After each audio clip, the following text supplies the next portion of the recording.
Purple Daily on Score North and ScoreNorth.com. Football, yeah! Football!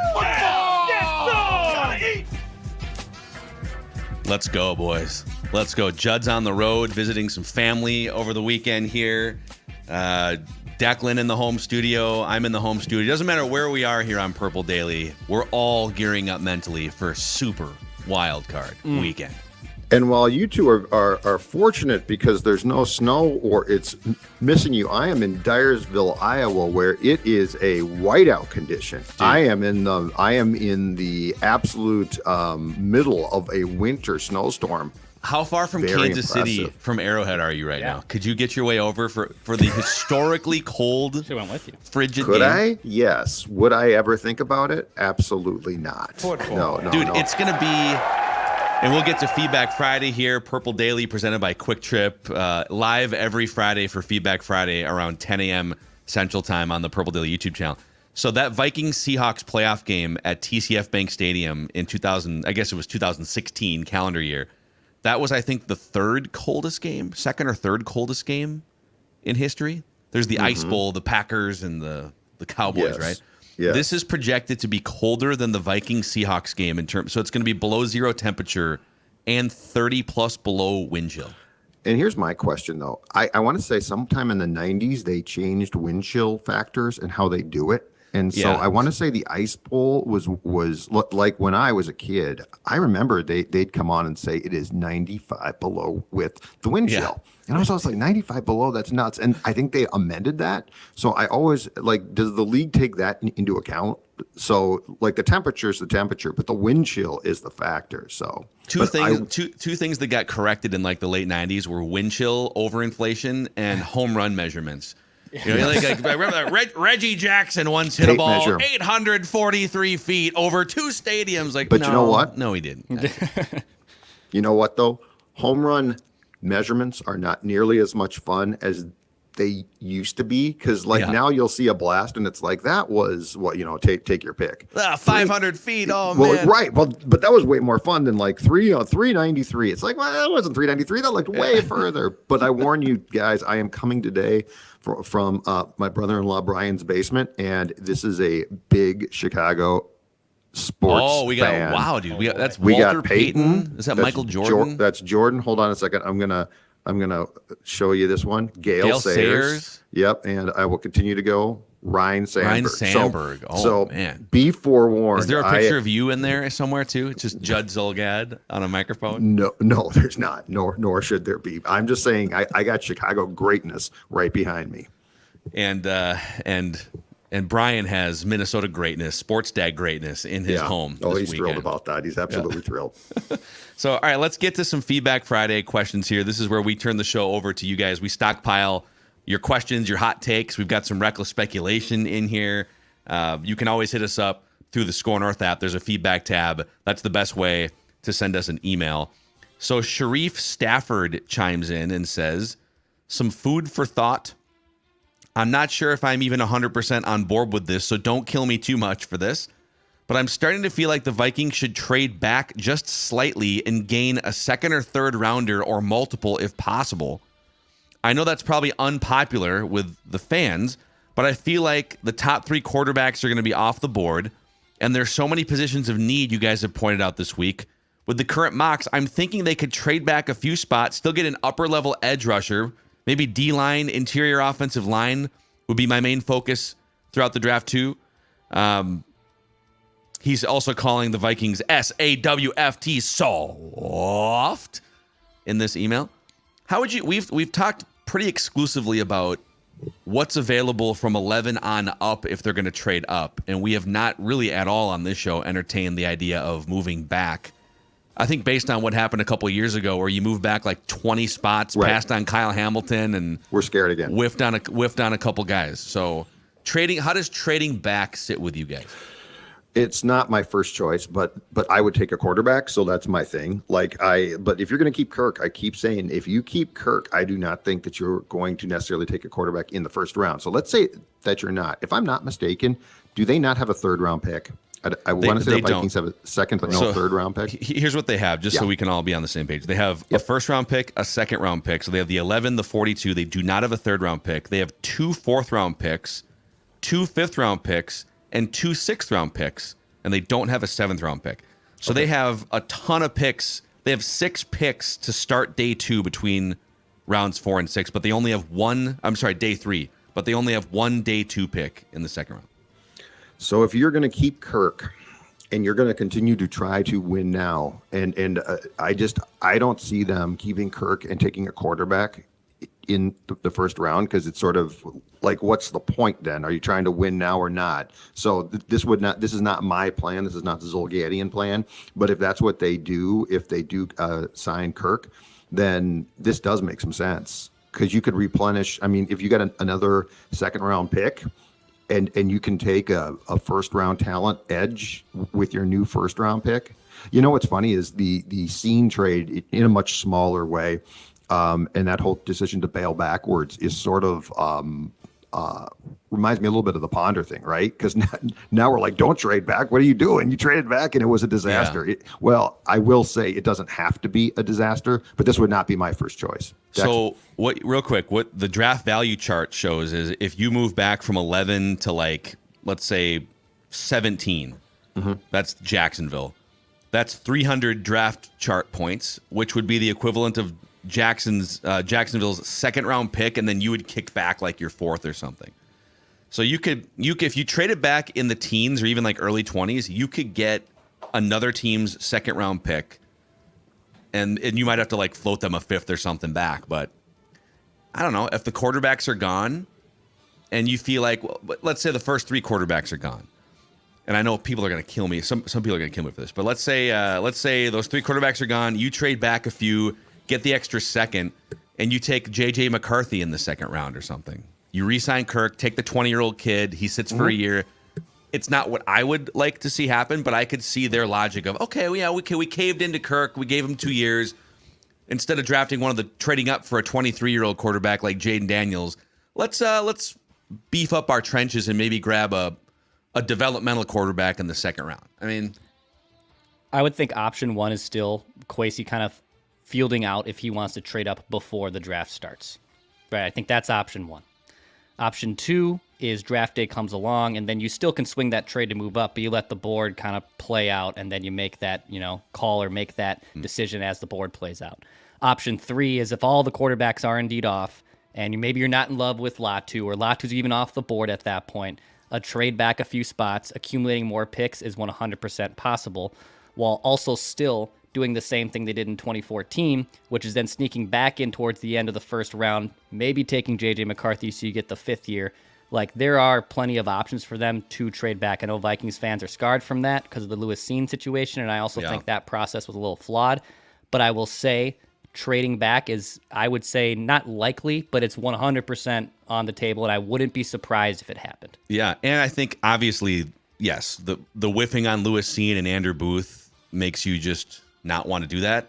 But if you had hit on both those guys, and that's what Kwesi would argue, that if you ran that process 100 times, you'd probably get extra good players more often than not. But we're judging it in a 1-year sample. But yeah, that's how you're judged. You're judged in small samples as a general manager. But the only thing about drafting 11th is the positions of need for you are quarterback, edge, and interior defensive line. And most of the mocks have 3 really good quarterbacks in that range, higher up, obviously. You'd have to trade up. 3 really good edge rushers in that range, and the defensive tackle from Illinois. So, like, 7 of the 11 players that are being mocked are players that the Vikings would, in theory, be looking to take, right? Do you guys think that the decision to quickly pivot to Jared Mayo as the Patriots coach, and so he's got the job. I guess it turned out it was in his contract. Okay. Yeah. Do you think that changes that 3rd pick? Because, I thought that they might go with a quarterback type of coach, right? But he's a defensive guy, and you talk about a team with a ton of needs. I mean, the Patriots are depleted as hell. They need Marvin Harrison Jr. just as much as anything else. Yeah, right? but I mean, but they also need draft capital and draft picks. Do you think that makes the probability of them being willing to move off that third pick to get more picks? Because that's the one again that really intrigues me as a possibility. If the Vikings do try to go up and make the type of deal that we talked about a couple days ago. Could be. Yeah, we don't know. That's the thing. Like, we don't know what New England's thinking. We don't know what Chicago is fully thinking yet. I mean, I think we think Chicago is probably going to just draft Caleb Williams and sit there, but it'll be interesting to see who's open for business. But yeah, I guess brace yourselves for, I think the analytically sound thing to do oftentimes is to trade back when you're in that sort of 11 range. And the last time they were, Kwesi traded back 20 spots. That sucked for our draft party, by the way, where it was like horrible. Raining and 35 degrees. Selfishly, and they traded back 2 hours. Except in retrospect, the folks at Surly, where that draft party was held, were thrilled because it kept Extra people beer. around drinking beer for 2 hours, which I never really thought about at the time. I just thought, exactly, this sucks. And they're like, oh, are you kidding? Yeah. Oh, man, we're going to tap some more kegs. Yep. On the quickly on the Patriots front too, because obviously Gerard Mayo gets that job, and I saw Schefter tweet this out too on Friday morning that O'Connell and Mayo part of the same draft class for the Patriots in 2008. So Mayo was the first round pick, KOC was the third round pick. I wonder if there's some buddy relationships there. I know KOC is the head coach and whatnot, but I wonder if there's a little bit of a connection there that you can maybe finagle a trade with. Yeah, you want to trade? Hey, Gerard. I mean, those guys aren't the ones pulling the triggers on the trade, but they could, build a little relationship. Hannah Anderson chimes in and says, one thing that hasn't been talked about too much so far this offseason is Brian Flores. There's a ton of head coaching opportunities open in this league. There's, I think, 8 jobs open, and a couple that could, 7 now because the Patriots job is closed. Could be a couple more this weekend, too, if Mike McCarthy gets bounced. So she is saying that not a single team has requested to interview Flores yet. I know teams are wary about the lawsuit and the Vikings defense collapsed late in the season, but what's the deal? Selfishly, I'm glad it seems he'll stick with the Vikings, but why do you think he's not getting a single interview request when you have far less talented and frankly random coordinators getting interviews? I think it's a couple things. One is, and we have talked about this for months, and she broached it as well. I think the lawsuit's a huge deal. Like you're going to talk to a guy who is actively suing the league and essentially the commissioner. Okay, that's a problem. The second thing is, I'm telling you guys, I think it really hurt about a month plus ago now when Tua came out and essentially ripped him. Like he basically said, I've got a coach now, blah, blah, blah. But I mean, if you go back and read those quotes from Tua, they are an indictment of Flores. And the third thing is, the reality is this. I still think the majority of these teams are they want to get offensive guys. Like Ben Johnson of Detroit is a big name. Because why? Because he is deemed to be a big part of the Lions' offensive success. So, I'm not going to be shocked. I do think Flores will get in front of some teams.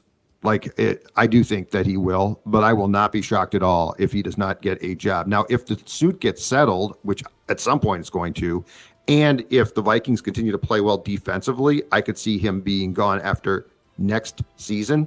But I don't think he is any type of lock to get a job in the upcoming months. Yeah.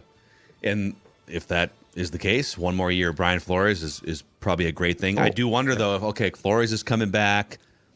He did some great work building the defense. I wonder if that makes them lean even further toward get Daniil back in the house, go draft a Dallas Turner or Latu from UCLA, So Wally Green says, hey, guys, tremendous programs. I'm so glad I found you. Thank you, Wally.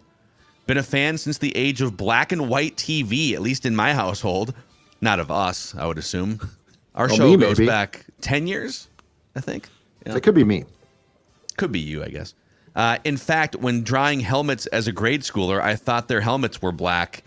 It's funny, like, the world was black and white for so long, and then one day, like, the lights came on, and like, oh, man. Judd's wearing a blue hoodie. This is crazy. Anyway, I wanted to throw this out about re-signing Kirk. Out of 57 Super Bowl champion quarterbacks, 9 were won by quarterbacks 36 or older. Of those, 6 were Elway and Brady. Seems like our odds are less than stellar unless the bionic Achilles gives him some superpower.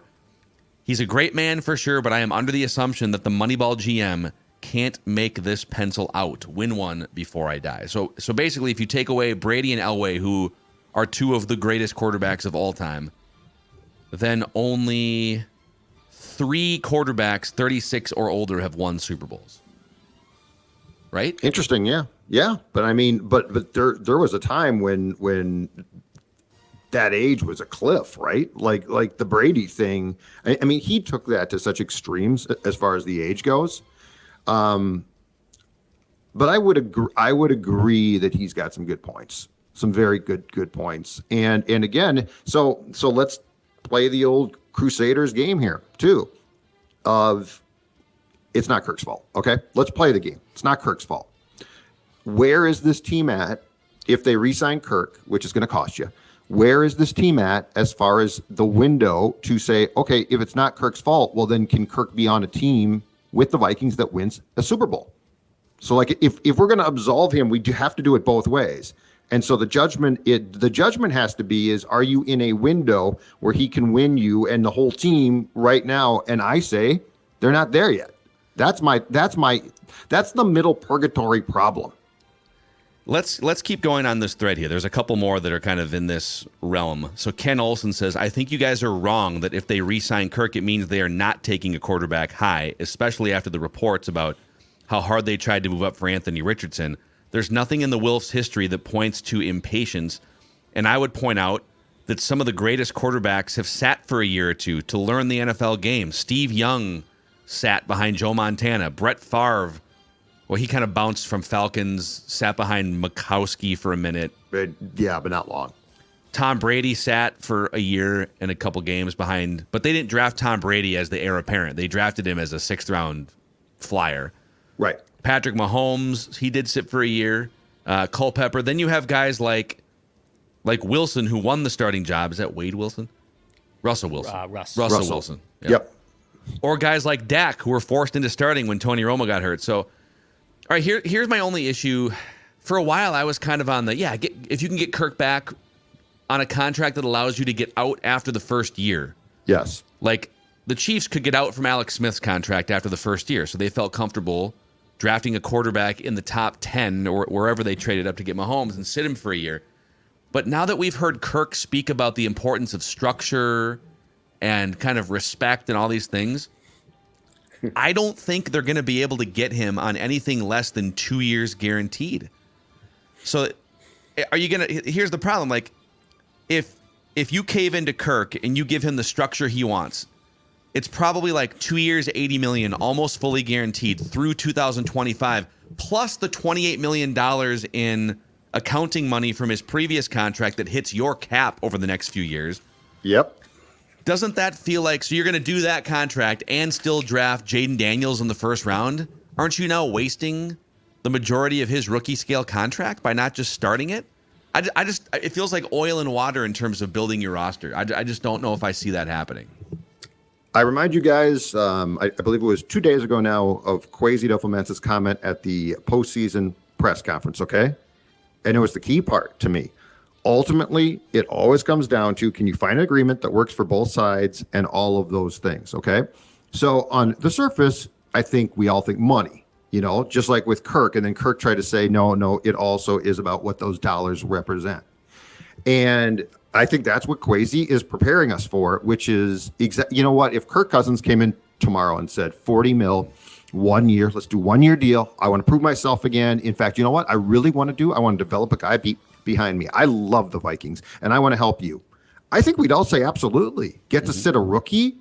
Kirk Cousins is good. You're really good. Nobody's saying this. I mean, I feel like this whole conversation is tinged, rightfully so, with, okay, but what do you really want?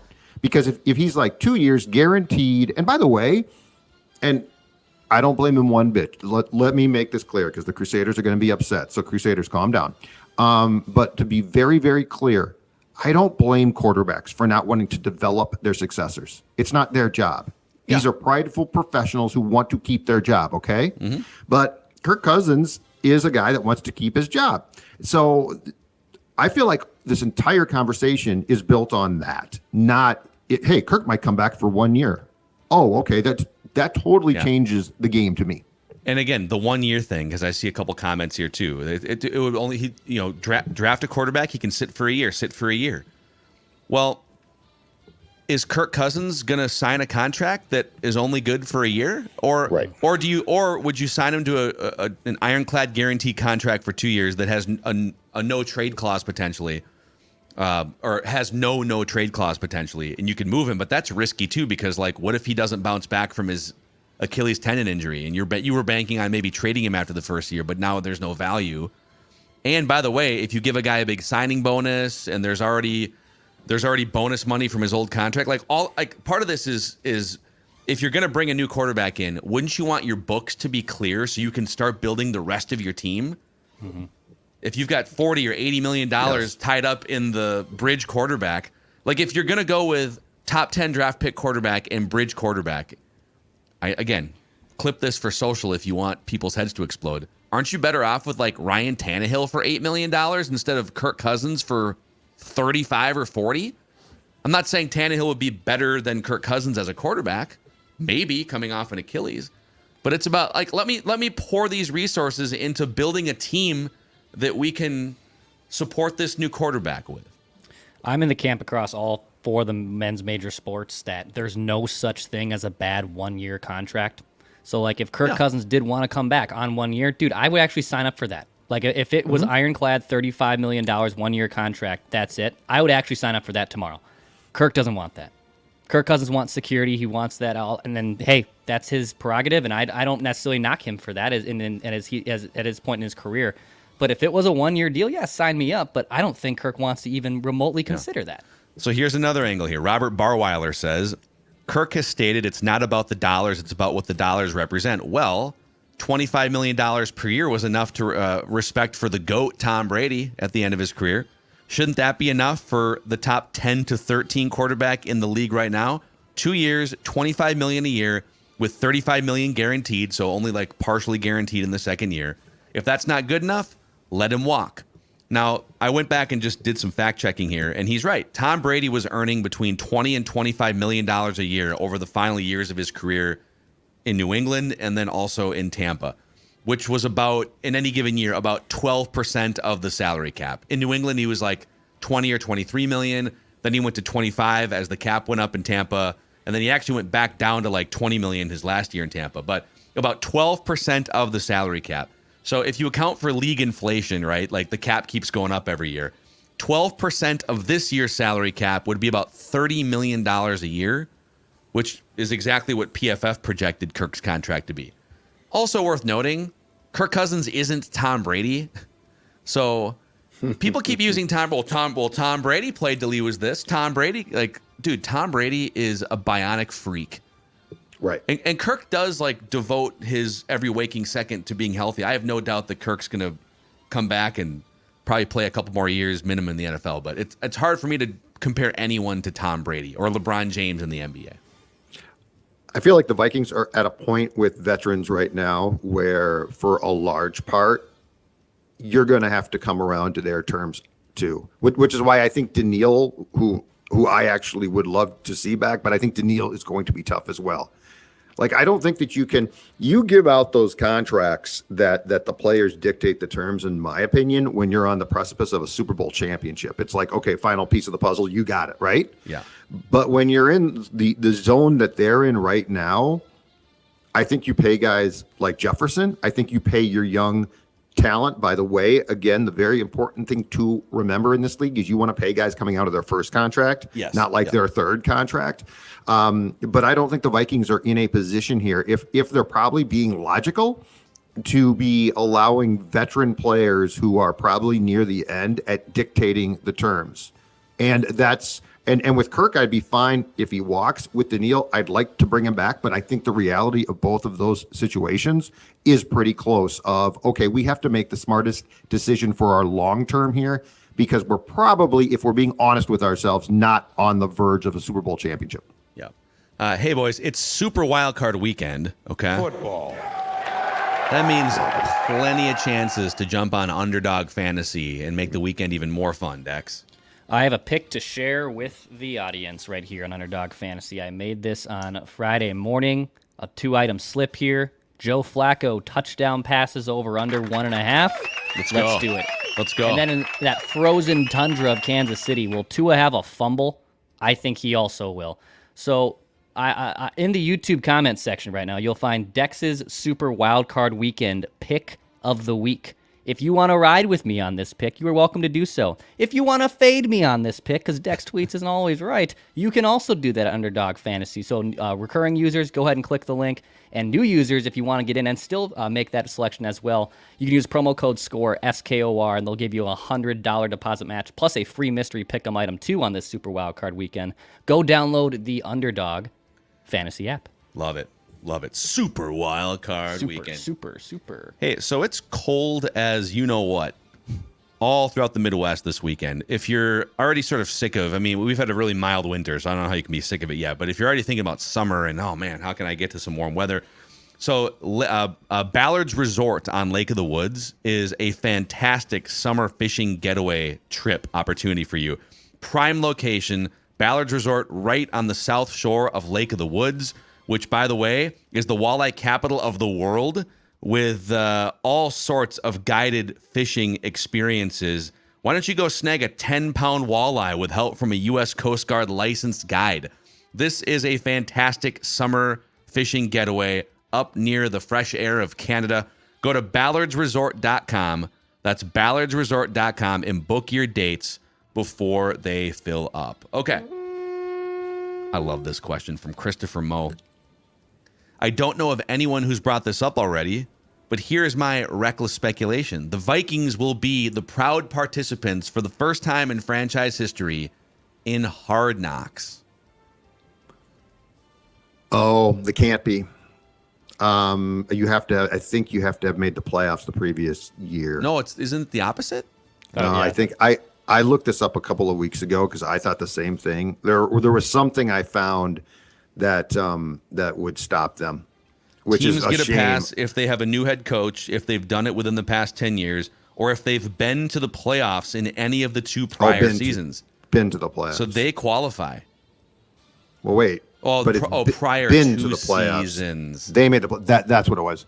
Because they made the playoffs. It's a 2-year playoff window. So they made the playoffs 2 years ago, so they could say no. They should be. I mean, my God, how have they avoided it? How did Zimmer avoid it? Man. Yeah, if Kirk comes back too, right? Kirk was the Netflix darling. People loved watching Kirk on that Netflix quarterback series. Here's what's weird is I would think the Vikings would actually want to be in this because like O'Connell's a likable guy. Like PR wise, I think they're in good shape, right? Like, wouldn't you want to show your program right now? You got a facility that's beautiful. Like, what's the downside? I know it's intrusive, but like, what's the downside? O'Connell is very clearly among coaches media friendly. So I love that question. I think they should be. It'd be a blast. Southern Exile says, I liked yesterday's argument that being top 10 in a category, say like offense, for instance, isn't a reason to hang a banner. I also agree that being top 2 or 3 in a key category is much more of what we want to be true contenders. With that said, doesn't it stand to reason that we should do what we can to keep a top 3 player in the league like Justin Jefferson? His own NFL peers voted him the number 2 player in the league behind only Mahomes. I mean, yeah, so we kind of talked yesterday about we're so quick to celebrate, well, it's a top 10 offense or it's a top 10 quarterback. He's like 9th or something. Or, fringe top 10 defense. But if you're looking to win Super Bowls, you're not winning a Super Bowl with like a fringe top 10 offense and a fringe top 10 defense and a fringe top 10 quarterback. That would be the argument. If you're looking to take your passing game to the most explosive passing game in the league, it's hard to trade Justin Jefferson and still do that. But I think if you made that decision on JJ, and I don't think they will, I think they're going to give him the bag. You'd be doing it with a 3 to 5 year window in mind. You wouldn't be doing it. And by the way, you shouldn't make decisions either way on just 2024. They should be looking at a 3, 4, 5 year window and arc here with any decision they make this offseason. Yeah, I mean, I think it's a fun conversation because the return could be so huge. Ultimately, would I do that? Probably not. Like, I mean, the guy is a special player, and I will say this: he's not just a special player, and who knows, he might change. But for a receiver who's this good too, he's a guy who's a captain. He acts like it. We were amazed when he expressed frustration on the sideline. I'll go back to Moss and Carter and Diggs. You know, his frustration was, first of all, very small, and second of all, I actually liked that one. So I just think it's interesting. Like, if you were going to, and they don't want to, but if you're going to hit a true reset button, I mean, what could he get you? 2 first-rounders and a second? That would be my question. I think it's 2 first-rounders for sure, right? So that's my question. But yes, I am not advocating trading him. He is a special player. We will explore this topic in depth next week. And I think part of that topic is, okay, if you were just not willing to make him the highest paid non-quarterback because you just don't think that's going to help you build a championship team, who are the teams that would give you at least 2 first-round picks for him? Because to me, that's the only way I would even entertain it. I'm not going to do it for I don't even know if I would do it for the number 1 pick. Maybe. Ooh. But I think I would need. Ooh. I think I would need more than the number 1 pick. Yeah. We can hash this all out. We'll explore that on a very special episode, emotional, of Purple Daily next week. Yeah. By the way, a shout out. I've heard that Dave Dobies is a daily listener every morning of Purple Daily, and we appreciate your loyal listenership. Dave, thank you for being an everyday listener or viewer of Purple Daily, longtime Vikings fan. So a shout out to Dave.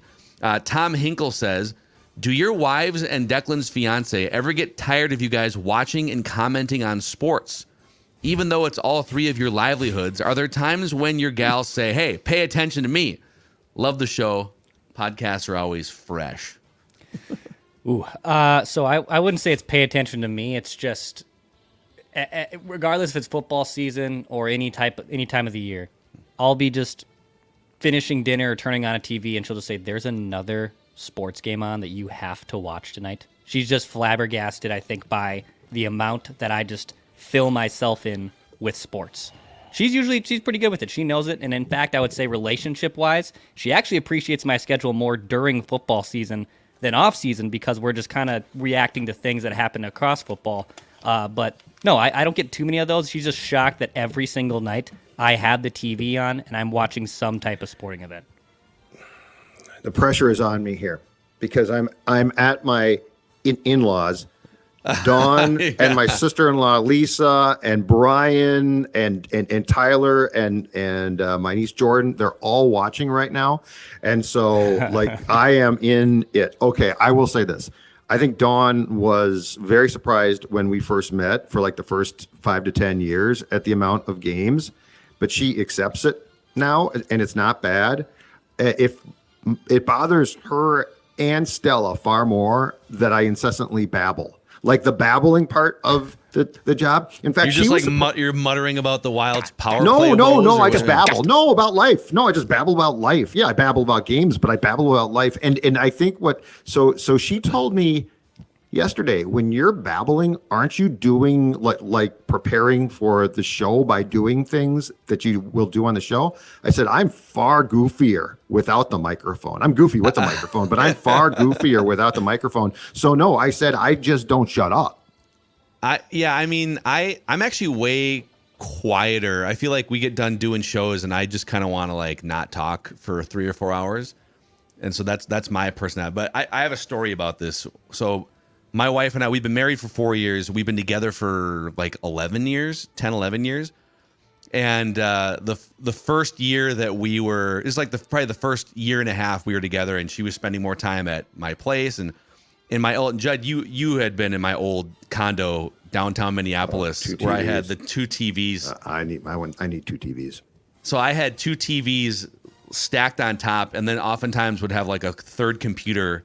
Because keep in mind, 10 or 11 years ago, I was like 25, 26 years old, and I felt like for a 4-hour radio show or a 3-hour radio show, whatever we were doing every single day, I needed to be, I didn't have like Patrick Royce's stories to offer for 50 years in the business or all these years of wisdom, right? Like I needed to watch the games and know what happened in all the games. So I would have a Twins game on here, a Wolves game on the bottom, or like, college football playoff, whatever it was. And so I remember one of the nights we were hanging out, and so I've got the two TVs on, both sporting events probably, and then I'm prepping on my computer. And my wife is sitting on the couch across the room, and she's like, "Do you think at some point we could just like spend some time together, or could we?" And I'm like, "What do you mean? We're spending time together right now." She's like, "No, we're existing in the same room, but you have two sporting events on and you're staring at a third screen. So I would say this doesn't actually count." And it was like kind of this, yeah, okay.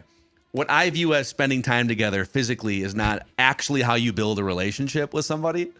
And so that was kind of I probably don't need two TVs in every room that I exist in for the rest of our relationship. And I have found ways now to just like have a game on a phone or have a game on a tablet while we've got like Vanderpump Rules volume up on the big TV. It's compromise. I need a second TV. I've been politicking for it. I've been trying to get it. I need a second TV. And by the way, there's something to be said for existing in the same room. Yeah. I mean, what more it spells love than when you bring in someone that you love and sit them down on the couch and you can sit there and enjoy a good game, huh? I will say in previous relationships, it was a problem for other people to understand like my sports obsession, lifestyle, and work schedule. But another thing that has popped up, and I told you guys about this, I think we went to Surly a few months ago. I've been doing this thing, especially on Sunday Night Football or Monday Night Football, where I'll watch the first half downstairs. And then I go up to because we have a TV in the bedroom, we have a TV downstairs. I've been going up to the bedroom around like midway through the third or fourth quarter when I start to get a little sleepy and I want to actually lay down, and I'll ask, can I turn on the game in here? It is about a 50% chance she'll say yes. About a 50%. But it's Sunday Night Football. I know. No. It's the Dolphins and the Bills. Here's the lesson. You got to pick the TV from the start. And I always give Dawn unless it's like a Vikings game, the big TV downstairs, and I go upstairs at the start and turn on the smaller one. I don't need a big TV. What I need is the consistency of that game on. Yeah, what a husband. I think also there's value in like laying out the schedule as far in advance and with as much detail as possible. Because I think what was annoying for a long time was like, hey, we're going to go do this on Friday night. Oh, no, Friday night's the second round of the NFL draft. Yep. And I didn't tell you 6 months ago. I'm still not good at that. I'm still not good at that. I'm pretty good at that. We do the calendar every week. Every week we do the calendar Sunday night. It's our thing right before we go to bed. Every Sunday we do the calendar. We've got plans with the in-laws on Sunday. I'm sorry. I'm sorry. I can't because it's the Bears and the Lions. I will say this for Declan, though, and I don't think, Phil, that this is you, and it's definitely not me. I will say this for Declan, though. Declan also has the huge, like, Twins fan thing. So, like when you would start to date, including with your current beautiful fiance, like you would start melting down about the Twins at the first date. Like I talked to Dawn about the Twins and stuff, but I never second date I So you scared people. Yeah, no, second date I yelled trash can banger at George Springer as he circled the bases at a Twins game. Yes, that was. So you're like a Seinfeldian character in some ways. Yes, that is trash can banger. Sean in St. Peter says, frankly, I'm getting sick of the Kirk purgatory and plain old Vikings purgatory. The Vikings made a huge mistake this year trying to compete with bummy backup quarterbacks halfway through the year. What's the worth in that scenario other than the Wilfs wanting to be competitive and sell tickets? Something needs to change. Patience for the fan base feels like an all-time low. I either need you to take 1 year. I feel you need to take 1 year, clear out your cap hits, and come back better than ever in 2025. Who knows? Maybe even develop a rookie quarterback for that year. Big fan of the show. Yeah, I mean, I don't think they're gonna take like a complete reset year. Ryan B says, I have a bombshell for you guys. With the Patriots and Bill Belichick mutually deciding to part ways this offseason, everyone is thinking that Bill's going to go to the Falcons, the Chargers, maybe the Panthers, Commanders. He ain't going to the Panthers, I can tell you that. Yeah. I'm here to tell you right now, Bill Belichick will be the head coach of the Philadelphia Eagles. Reckless. You know what? When they fire Nick Sirianni. I actually love this. This came up, Jeremiah Searles and I actually floated this exact idea to Jeremiah this week. And like there's like three he by the way said, what if the Bills get trounced? Now the Bills have built up their equity again, but what if like they lose at home to the Steelers with Mason Rudolph or something? Would after the 9/11, speech from Sean McDermott. Yeah. The Cowboys, there's like at least 3 teams, Cowboys for sure, right? If they lose at home to the Packers in the first round, there might be more jobs opening up here. Does Bill want to work for Jerry Jones, though? That would be my question. Yeah. You know what?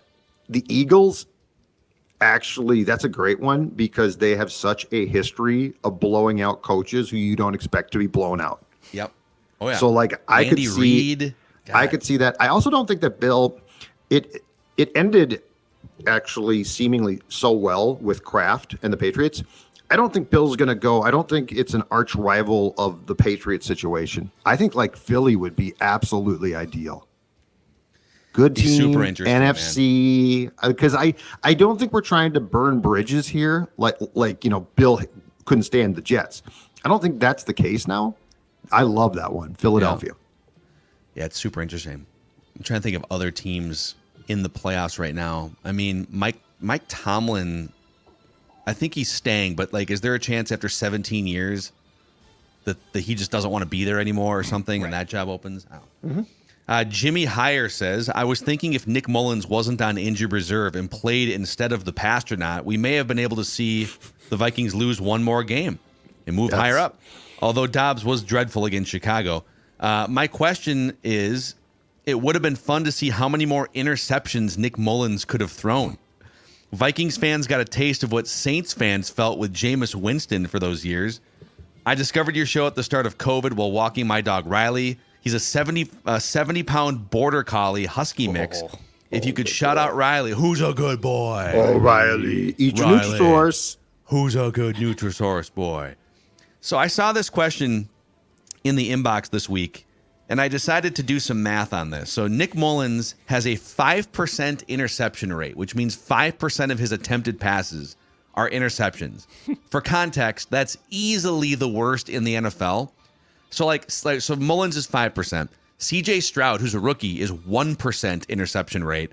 17 different quarterbacks are under 2%. So more than half the starting quarterbacks are under 2% INT rate, and Mullins is 5%. If Mullins played a full season with a 5% INT rate, he would throw like 30 interceptions and probably 5,000 yards because he can sling it around, which is exactly what Jameis did. Didn't Jameis like throw for 4,000 yards and 30 picks that one year? I think so. Yeah. You know what? Right. This brings up a great point too. Are the Falcons and to a certain point the Saints wins the most destructive wins since the Carolina and Washington wins in the 3-13 season? Yeah, because you easily could have lost both those games. The only team the Vikings beat legit that year was the Cardinals at home. But if you think back to it, if they had just, Kirk goes out and everyone's depressed at the time. So like, let's just say they just lose. You'd be in such good shape right now draft-wise. They'd have the 5th pick. They would have been 5-12. So you're saying just flip those 2 games into losses, right? They'd be 5-12, and they would hold the tiebreaker over the Chargers to have the 5th overall pick. So they would have gone up 6 slots in the draft. I think it's a little different when those Saints and Falcons games are happening in October, where the Washington game in 2011 was the second to last game of the year.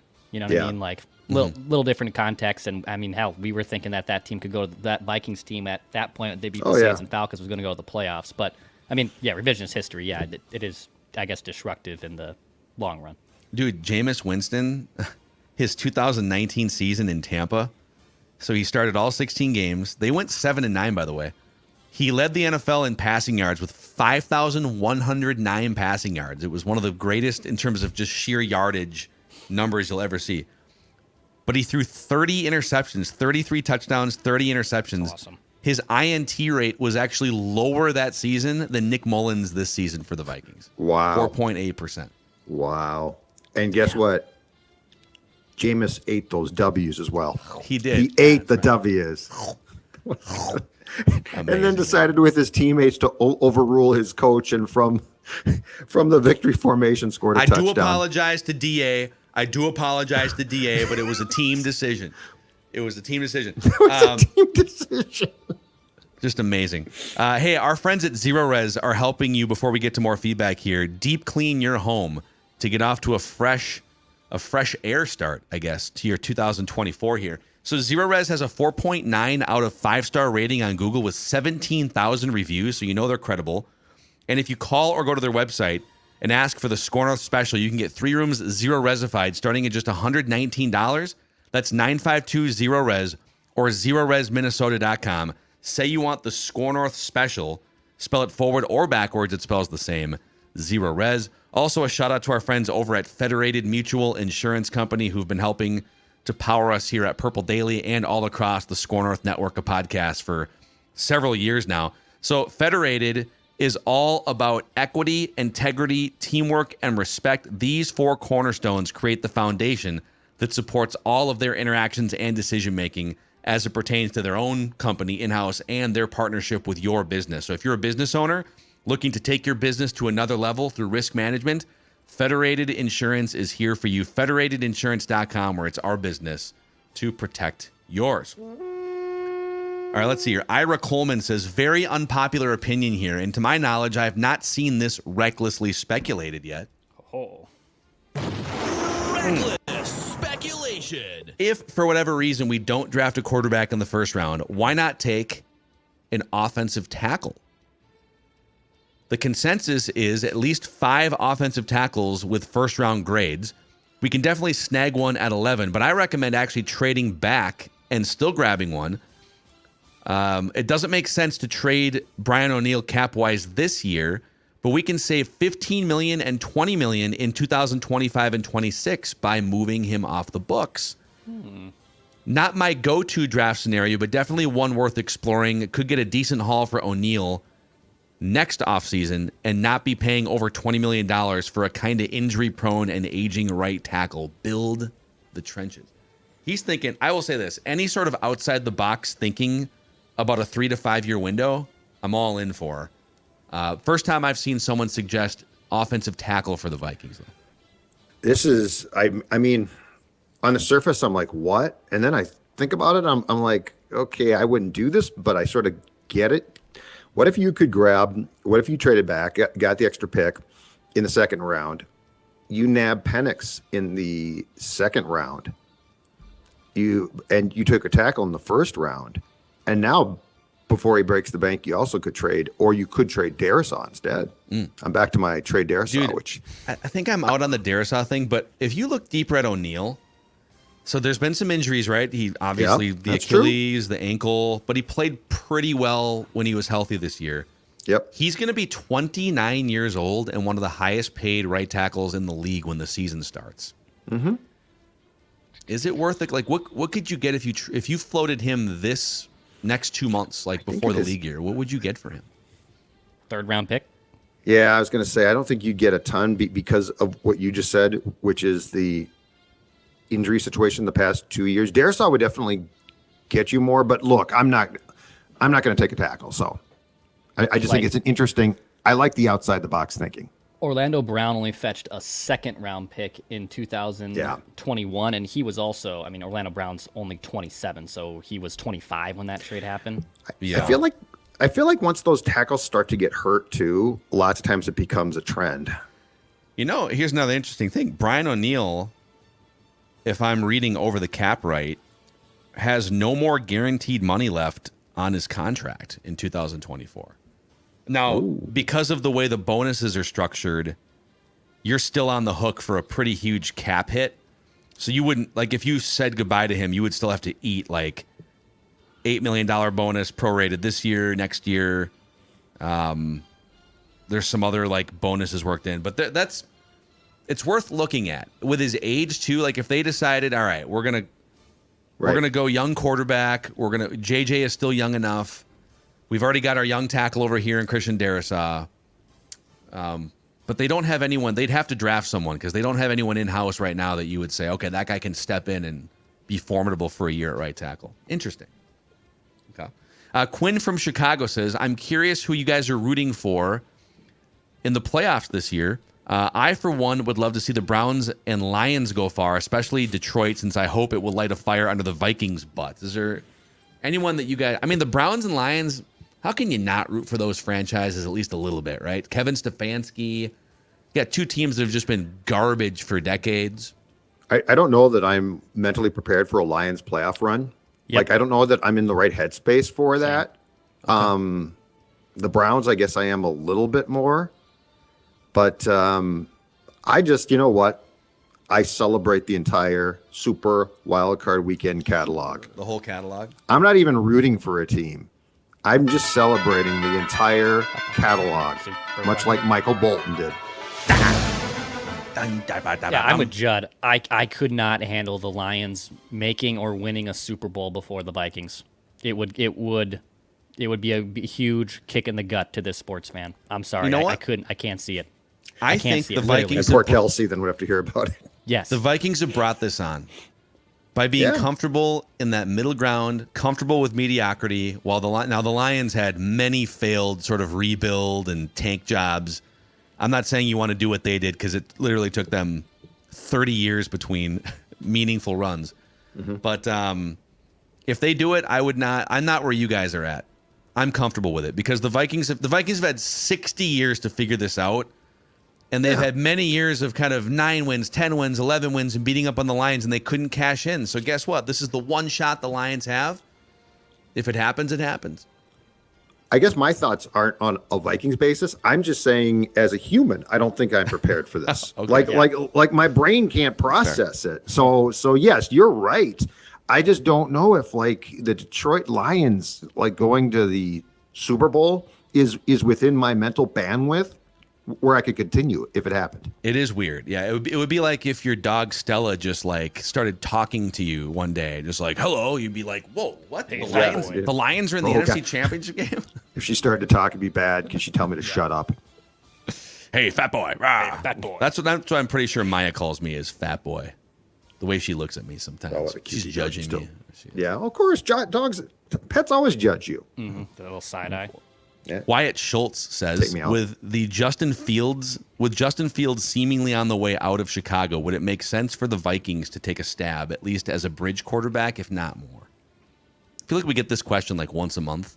I remain out on Justin Fields because you're gonna have to pay him at some point. No, I'm not paying. No, I'm not paying Justin Fields. No, and here's my hope.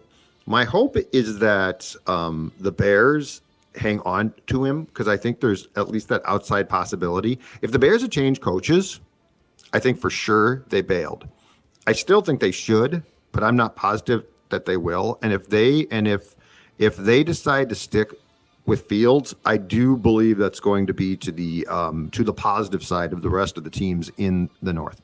Yeah, it would be, I think, a franchise altering mistake for the Bears to keep Justin Fields and not draft, let's just say, Caleb Williams. You know, like also there's a chance Caleb Williams might just be better than Justin Fields as a rookie. I mean, look at CJ Stroud coming in. I have questions about, there's some stuff like kind of maturity wise with Caleb Williams that would give me a little bit of pause, but to reset that clock, keep those resources. Or Drake May. I mean, Drake May looks damn good too. So. Yep. It's Cody. I believe it's pronounced Ganyu. Cody Ganyu. I have a suggestion. Like the word tank, rebuild gives me slight anxiety and a panic attack. So he doesn't want to use the word rebuild.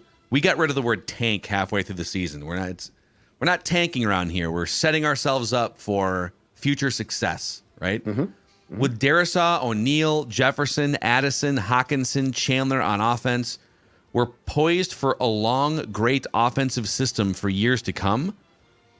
I'd argue that our car is better than most teams in our division.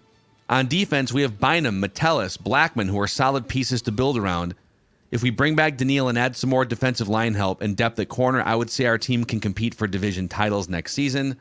The thought of a rebuild to me is just crazy, so maybe instead of rebuild, we can use the word revamp. Revamp? Sure. I like that. Yeah, it's not a bottom-of-the-barrel situation here by any means. Revamp. Reload? Yeah, reload would be bringing Kirk back. Revamp feels a little newer, right? Yeah, we're going to put a couple fresh coats of paint on the wall. We're going to retile the kitchen. Yeah. Renovate? We're going to Renovate. Yeah, exactly. We're going to renovate the roster. We're adding a bathroom. Oh, what if Kwesi? We should tell Kwesi that. That's a great, because that would sound highbrow too. It's a roster renovation. Yeah. The renovation of the roster is going very well. And we're building you could sponsor there's it a guest suite out here. Yeah, sponsored. Get a sponsor. I have Sponsored by Home Depot. I have revamped synonym typed in on Google right now, and I have a whole list. So there's renovate, redecorate, refurbish. Refurbish. I don't like refurbish because you kind of sound I like renovate. Refurbish would be bringing Tannehill in. You know. Yep. Recondition. Modernize. Update. No, you're not really modern. I still like renovate, man. Renovate's I think you're renovating the roster. You're good. That's a good one. Anthony Blass chimes in here. I think this will be our one to wrap up Feedback Friday. Hey, fellas, OG fan from Singapore here. Wow. Whoa. Nice. Love your work. A couple comments about Cousins. I'm keen to hear your thoughts. First, the shirtless horn moment at US Bank Stadium. True or false? Cousins was mostly demonstrating that, despite his pending 36th birthday, we can trust those abs with a new contract. Not subtle, but Cousins is nothing if not intentional, right? Was he flexing for the contract? Well, he is intentional. Give me a guaranteed second year. He's got, he's a very intentional dude. I do think that Kirk, though, has wisely. I think the Netflix documentary changed his life. Like, I think he realized that he doesn't have to apologize for being Kirk, yeah, a geek. And so I think he realized that, and I think he likes that now. But that would be hilarious if he told his wife, you know what, honey, I'm going to take my shirt off because that's going to show him what great shape I'm still This is in. worth an extra $5 million in guarantees. Watch this, honey. You watch this. You think he airbrushed a little bit too? Just a couple extra shadows to make it look a little. No. Okay. Second point from Anthony here is the butterfly effect of not re-signing Cousins might be the equivalent of trading up in the draft. Hear me out on this. So if 3 quarterbacks go off the board, I'm going to sum this up. Go early, and Jaden Daniels is one of them too. Then you have to. Well, okay. So here's the summary. He is saying that Atlanta might be a team that could jump, and Atlanta could be a team looking for a quarterback. You could take Atlanta out of the equation entirely in the draft by just letting Kirk go to Atlanta in free agency. So you could play some high level chess. If you're looking at the other teams above you, other teams that might trade up even higher, why don't you take one of them off the board by saying goodbye to Cousins, let him go to Atlanta where his wife's family is from, where he can play for Bill Belichick. That's the odds-on favorite team right now for Bill. Bill GM, his coach Nick Saban. It'll be fantastic. I heard somebody else on, I think it was on Coward Show, Eric Mangini speculating yesterday that this is not a retirement by Saban, that he is going to coach, but he wants to coach in the National Football League, which makes a ton of sense because, again, college football. What is the incentive now to coach a sport where you literally have to chase teenagers dumb. Yeah, it's completely dumb. I mean, if you're Nick Saban, you are like Bear Bryant type coaching royalty, right? I like this if you can get Cousins to go to the Falcons. I mean, on the Saban not front, your control. If you're Saban too, just put yourself in his shoes. Yeah, he has defeated the video game that is college football, right? Yes. There's really nothing more to accomplish. And you guys have all, I'm sure a lot of the listeners and viewers, like you've had that video game where it's just kind of boring now because you beat it 100 different times. That's Nick Saban in college. He's won 7 national championships. He's got he's got the second highest Power 5 winning percentage of any coach with at least 200 wins behind only Tom Osborne. So he's conquered it. But don't you think he's sitting there 72 years old? He's like, man, the only thing, I was a great defensive coordinator under Belichick in the NFL. I had that 2-year run in Miami. And people think I'm a failure as an NFL coach, even though I wanted Drew Brees when he was available, leaving the Chargers, and the medical staff or the front office basically ixnayed Drew Brees. If I would have gotten Drew Brees with the Dolphins, it would have been my 10-year reign in a Super Bowl. I think that sticks in his head.